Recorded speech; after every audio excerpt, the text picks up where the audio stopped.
자, 사고력의 고유 영역을 좀 다뤄보도록 하겠습니다. 이 관찰은요, 쳐다보고 판단하는 겁니다. 그래서 사물의 현상을 주의 깊게 조직적으로 파악하는 행위고, 일반적으로 사물의 실태를 객관적으로 파악하기 위해서 주의 깊게 살펴보는 것입니다.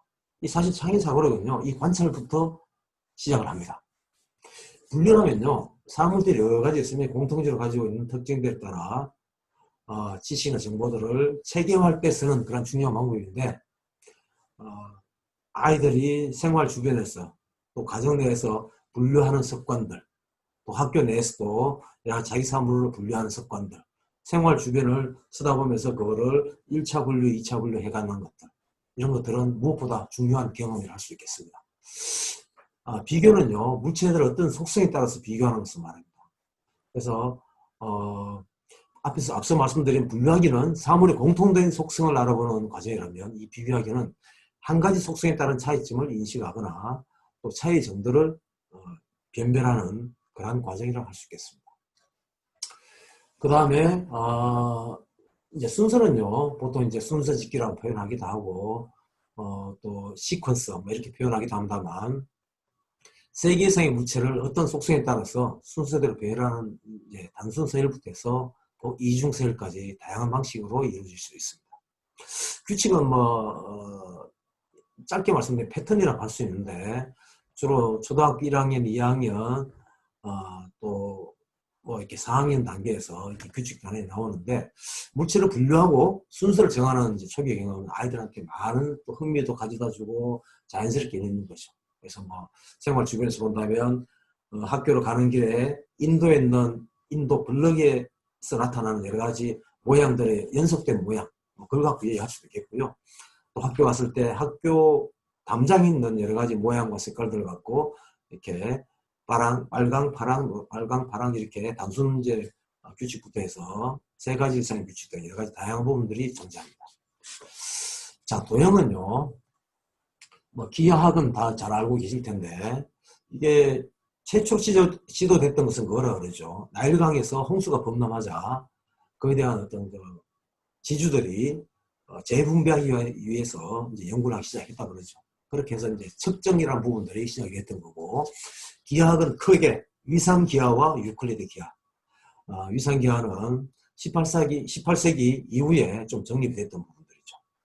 그래서 위치나 방향, 거리, 앞, 뒤, 위, 아래, 위, 그 등 이렇게 유화 단계에서 이제 습득을 해야 될 그런 내용들이고, 그 다음에 유클리드 기하는 아시다시피 평면 도형, 입체 도형 이렇게 이루어져 있습니다.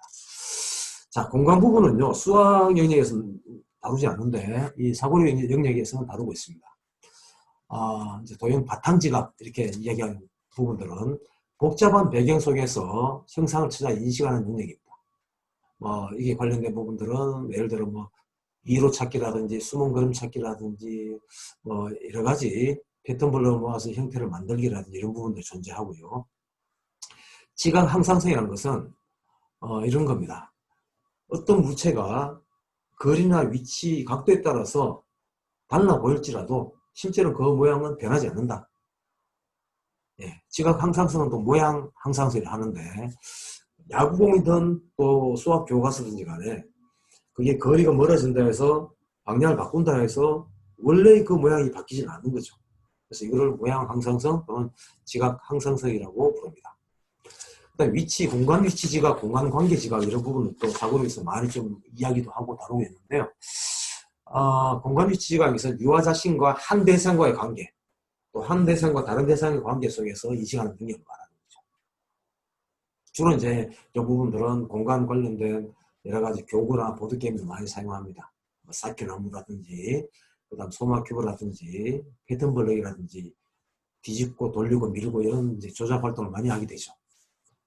그 다음에 공간 관계지각을 하면 둘 또는 그 이상의 대상을 유아자신과 관련해서 서로 관련 지어 볼 수 있는 건데, 예를 들어 유아가 유치원을 가고 등원을 하고 자기 반을 찾아가고 자기 반에서 선생님께서 뭔가 프로젝트 활동을 제시했어요. 그래서 그 프로젝트를 친구랑 같이 완성해가는 공동으로 협업을 해서 같이 만들어가는 협동을 해서 만들어가는 그런 것들, 그걸 이제 공간 관계 지각이라고 하고, 시각적 변별이라는 것은 물체들 간의 차이점을 구별하고 또 유사점을 인식하는 여러 가지 과정, 이게 시각적 변별입니다.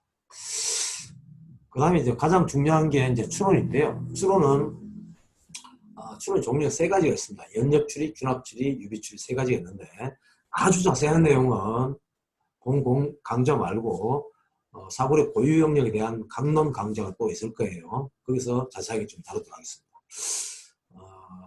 이제 연역 추리하면 본 자료에 있다시피 일반적인 지식으로부터 특수한 지식으로 이끌어내는 사고예요. 그래서 뭐 명탐정 홈즈가 범인을 찾아가는 것, 콧물 흘러니 저 아이가 감기가 걸렸을 것이라고 생각하는 것, 대표적으로 3단 논법이 있고요. 균합 추리라는 것은 개별적인 지식으로부터 일반적인 결론이 이끌어가는 거예요. 그래서 수많은 동물들이 부산하게 움직이고 불안해하고 두려워한다. 그러면 지진이 일어날 수도 있겠다. 개별적인 동물 하나하나의 어떤 정보들이 모아 보니까 일반적인 결론, 지진이 일어날 수 있겠다라고 결론을 내릴 수 있는 거죠. 이 부분은요, 반드시 그 결과값이 반드시 참이 아닐 수도 있습니다. 뭐 옛날에 그 학교 다니실 때 그 참값이 트루냐 폴스냐 이렇게 많이 하셨을 것 같은데, 그래서 이 균합 추리는요, 모집단이 커야만 클수록 그 결과가 참일 가능성이 높습니다. 그 다음에 유비 추리는요, 인류의 과학 문명 발달에 뗄래야 뗄 수 없는 그런 부분들인데, 짧게 말해서 유추라고 하기도 합니다. 그래서 특수한 지식으로부터 특수한 결론을 찾아내는데, 다른 식으로 표현하면 이렇게 됩니다. A와 B의 공통점과 유사점을 찾아서 C에다 적용하는 겁니다. 그래서 수많은 발명품들이 다 유비추리, 유추 과정 속에서 이렇게 나온 겁니다. 에디슨의 수천 가지가 나오는 어떤 발명품도 다 유비추리, 유추 과정입니다. 그래서 뭐 돌고래를 번져서 만든 잠수함, 또 새 모양을 만든 비행기. 예전 고대 중국에서 노반이라는 목수가 산에 가서 도끼로 벌목을 하다가 잠시 쉬면서 이렇게 쉬고 있었는데, 일어나면서 풀잎에 이제 손가락을 벤 거죠. 그래서 풀잎을 자세히 보니까 이렇게 뾰족뾰족하게 생겼어요. 그래서 생각한 게 그러면 이 무거운 톱을 얇게 만든 다음에 뾰족뾰족하게 하면 잘 자를 수 있겠구나. 그래서 나왔던 게 톱이었습니다. 자, 그래서 뭐 이렇게 어느 유추 쪽으로는 강아지 멍멍, 개구리, 개굴 등 여러 가지 이제 있을 수 있겠습니다.